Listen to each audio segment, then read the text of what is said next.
Namaskar. So today's topic of discussion is ideal transformer. Okay. So in previous lecture we were discussing about the energy stored in a coupling coil when the magnetically two coils are coupled with each other. So the ideal transformer is one with having the perfect coupling coefficient, that is the value of K is 1. So in previous lecture we have defined that M is nothing but your K multiply by L1 into L2, where K is your coupling coefficient. Okay, so this coupling coefficient K will be, if the value of K is 1, in that case it will be perfectly coupled. If K is less than 0.5, then it is loosely coupled, and if K is greater than 0.5, it is tightly coupled. For the ideal transformer, the value of K is equal to 1. It means they are perfectly coupled coils. Okay, so it consists of two or sometimes it consists of more number of coils with a large number of turns wound in a common core, or we can say the core that is having a high permeability. So this core can be represented by two parallel lines. Okay, and here in this case of ideal transformer, the permeability of this core will be very high. Now because of the high permeability of the core, the flux links all the turns of the both the coils. Okay, so thereby resulting in a perfect coupling of your coupling coil 1 and 2. Now the ideal transformer is the limiting the case of two inductors, where the value of inductance, that is L1 and L2, that approach the infinity, and you can say your coupling is a perfect coupling. Okay, now let us consider the this having your voltage V1 and V2. So if you want to write this equation for your this loop and this loop in frequency domain, in that case this V1 that can be represented in frequency domain as capital V1, okay, is equal to J omega L1, that is your coil 1 inductor, multiply by the current I1. Okay, so these all are V1 and I1 are phasor. Same way there is a mutual inductance, that is M, so we can write J omega M multiply by I2, and from this equation we can write the value of I1. Okay, so if you find the value of I1, it will be V1 minus J omega M I2, and that is going to be divided by J omega L1, this term.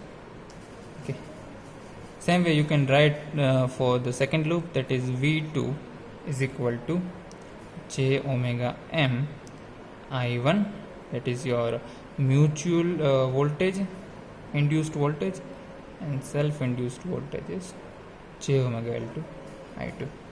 Now if you combine both this equation, in that case you can write, you put the value of I1 into this equation, your V2 can be rewritten as J omega L2 multiply by I2 plus M V1 by L1 minus this J omega M square, your I2 divided by L1. Nothing, you just put the value of I1 into this equation, you will get this equation, that is in terms of V2.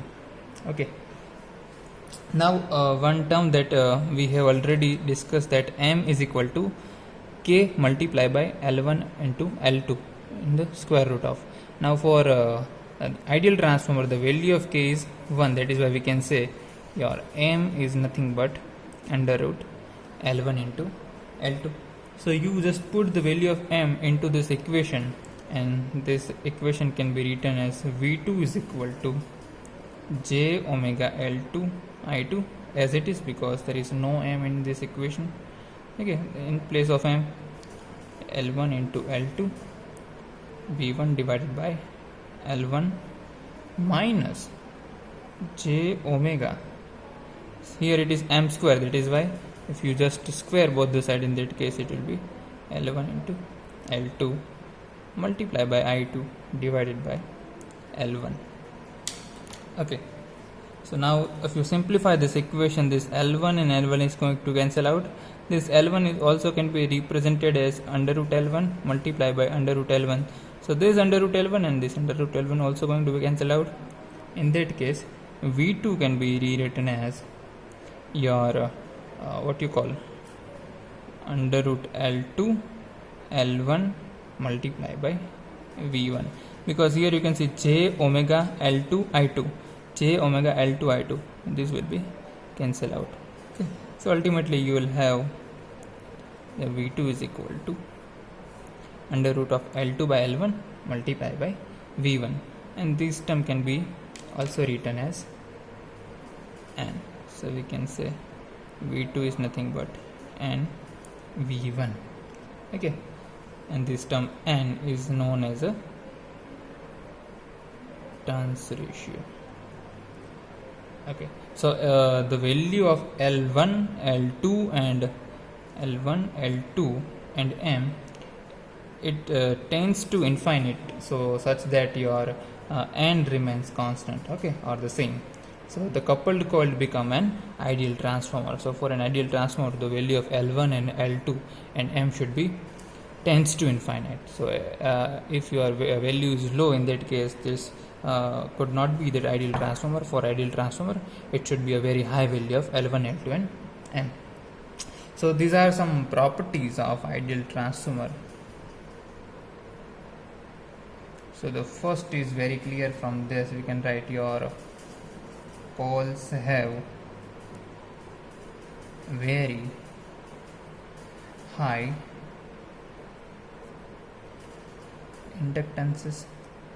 In that case you can write L1, L2 and m.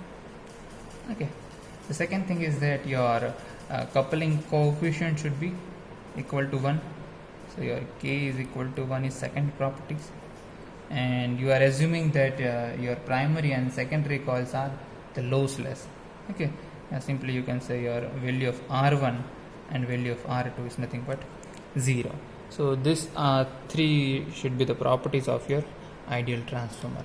Okay, so now an ideal transformer is, we can say it is a unity coupled or the lossless transformer in which the primary winding and the secondary winding have infinite self inductance, that is value of L1 and L2 should be very large, so it should be tends to infinite. So if you want to just represent the ideal transformer, let me just show you. So if you just represent your ideal transformer, it will look something like this.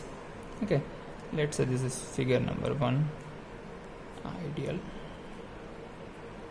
transformer. Okay, so circuit symbol of your transformer is will be like this. So your primary winding has number of turns, that is N1, and your secondary winding has number of turns N2, and there is your core which is having high permeability. Okay, now when sinusoidal voltage is applied to your primary winding, in that case your current is going to be I1 in primary winding, and the current in coil 2 is I2. Okay, so in that case there will be some magnetic flux that goes through the both these windings. So due to this current there will be some rate of change of flux, and it is also going to be coincide with your second coil. In that case we can from the Faraday's law we can write your voltage, that is V1 in primary coil. So your V1 is nothing but number of turns, that is N1 number of turns multiply by rate of change of flux, that is d5 by dt. Similarly, the voltage across secondary winding, so it can be written as V2 is equal to N2 multiplied by d5 by dt. Okay, N1 and N2 is nothing but your number of turns in primary and secondary, and phi is nothing but the rate of change of flux. Okay, now if you divide both of this equation, so in that case it will be V1 by V2 N1, so the left hand side will be V1 by V2 and right hand side it will be N1 by N2, and this d phi by dt will be cancelled out, is equal to nothing but N, and N is known as your turns ratio. Okay, it is also called your transformation ratio. Okay, now instead of using your small v1 and small v2, we can use a phasor quantity, that is your capital V1 V2. It is equal to your N1 by N2. Okay, so okay, I have made one mistake, that is V1 by V2 N1 by N2. It will be, if you, the turn ratio is 1:n, that is why it is going to be 1 divided by n. So here 1 divided by n. If you want to find your V2 by V1 or N2 by N1, in that case it will be n, that is your turn ratio. Okay, I thought that the value of turn ratio is n:1, not 1:n.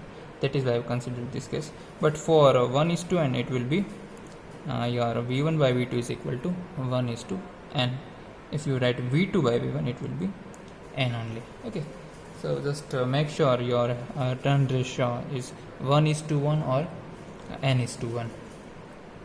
Now for the reason of the that is your energy conservation law, so whatever the energy that is supplied by the primary must equal to the energy that should be absorbed by your secondary. So that energy can be represented, let's say for winding 1 we are representing P1, winding 2 let's say it is P2. So P1 is nothing but the voltage V1 multiplied by current I1, same V2 multiplied by current I2. Okay, so if you just represent it in phasor form, it is V1 I1 V2 I2, and if you take the ratio, if you take V1 this side and rearrange this equation, it will be V1 by V2 is equal to I2 by I1, and we know that V1 by V2 is 1:n. So your I2 by I1 we can write is equal to 1:1. So from here we can write your V2 by V1 is equal to N2 by N1 is equal to your turn ratio. So here it is I1 by I2. Okay, so if V2 by V1 is there, in that case as far as current is concerned, it will be I1 by I2. Okay, it is reciprocal of your turn ratio. So when the number of when the value of n, let's say this value of turn ratio is equal to 1, so the transformer is called the isolation transformer, because your this transformation ratio will be 1:1. Okay, so in 1:1 it will be called your isolation transformer. It means your whatever the voltage in primary, it will be the voltage in secondary. Okay, this both V1 and V2 is going to be equal. Now let's say if the value of n is greater than 1 in this case, okay, when value of n is greater than, it means your here you can see that V1 by V2 is equal to 1 upon n. So we can write V1 is equal to, V2 is equal to n V1, and if this value is greater than 1, in that case your value V2 will be always greater than V1. Okay, so when the value of n is greater than 1, we can say your transformer is a step up transformer, because value of V1 is less than the value of V2. That is why we can say the transformer is step up transformer. Same way, when your value of n is less than 1, in that case the opposite relationship. Okay, so if this value is less than 1, in that case we can say your value of V2 is less than the value of V1. It is nothing but your step down transformer, because now the value of secondary voltage is less than the primary voltage. Okay, so it is nothing but your second step down transformer. Now a step down transformer is one whose secondary voltage is generally the less than the primary voltage, where the step up transformer is one whose secondary voltage is greater than primary voltages. So one another important thing is to get the polarity of your voltages V1 and V2 and the direction of current I1 and I2 is very important case of a transformer. So if polarity of V1 and V2 or the direction of current I1 and I2 is changed, here we are assuming that it is in this direction, but if this direction and polarity of voltage is changed, the value of N may need to be replaced by some another value. Okay, so if just it is opposite, in that case it should be replaced by minus N. So let us understand this concept, how we can find the polarity. So how we can just define the polarity? For that we have to identify the two simple rules. So we have to follow two simple rules, that is, if V1 and V2, so let me just adjust this. Okay, I'm sorry, I think it is visible. So if V1 and V2 both are positive and both are negative at the dotted terminal, we can use plus N. Okay, now in transformer voltage equation, otherwise we have to use minus N. So it is simple, if your voltage V1 and V2 both are positive and both are negative at dotted terminal, we have to use plus N. If it is not like so, in that case it will be minus N. Here you can see your voltage at dotted terminal both is plus, so we can write that V2 by V1 is equal to N2 by N1. Okay, here your turn ratio is N2 by N1, that is why we are writing N2 by N1 in case of plus and N minus N. Okay, in previous for ideal transformer it is 1:n, that is why here we are representing 1 as N1 and N as N2. Okay, so it is general form. The same way you can find the value, that is I1 and I2 both enters at the dot terminal. Here you can see I1 is entering at dotted terminal, from here it is leaving from dotted terminal. So if your I1 and I2 both enters into or both leaves the dotted terminal, we have to use minus N. Okay, in transformer current equation, otherwise we have to use plus N. So here in this case the current is entering, here the current is leaving, that is why your I2 by I1 will be N1 by N2. Okay, it is very easy, you have to just follow these two rules. Now in this case you can see that your voltage polarity is plus and minus at dotted terminal. Okay, here also it is the polarity is same. In that case we can write same as previous case, V1 by V2 is nothing but N2 by N1. As far as current is concerned, here current is entering a dotted terminal, here also the current is entering a dotted terminal, so we can write I2 by I1 is equal to minus of N1 by N2. Same way, if you want to write your V2 by V1, so the polarity of your dotted terminal at negative polarity, here the dotted terminal has positive polarity, so it will be minus of N2 N1. Same for current, here the current is leaving from dotted terminal, here the current is entering at dotted terminal, so here it will be positive. Okay, you can see it will be positive. Same here, V2 by V1 it will be here it is positive, here it is negative, in that case it will be minus N2 by N1. And for current, here you can see in first winding the current is entering, here the current is also entering. Okay, here the current is also entering, that is why it will be minus N1 by N2.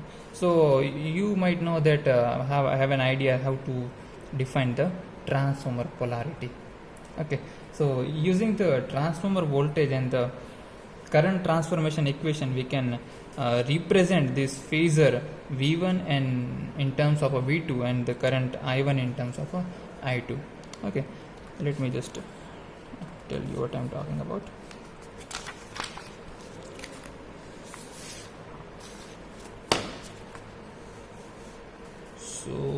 think it is visible. Okay, so let's say we are having voltage V1, and that can be written in terms of V2 as V2 by N, or we can write the same equation as V2 is equal to nothing but N into V1. Same way for current, we can write I1 is equal to N into I2, or we can write from this, if you want to write I2, then it will be I1 divided by N. So from this, if you want to find the complex power in a primary winding, that is S1, that we are representing by S1, it is given by V I conjugate, so V1 I1 conjugate. So V1 is nothing but your V2 by N, and I1 conjugate is nothing but your N I2 conjugate. So this N and N will be cancelled out. In that case, it will be V2 into I2 conjugate, and V2 into I2 conjugate is nothing but your complex power in secondary winding, that is S2. So this particular equation shows that the complex power that is supplied to the primary is delivered to the secondary without loss. So as far as transformer, that is going to absorb no power. Okay, so this kind of relation is generally expressed in case of a ideal transformer, which is a lossless.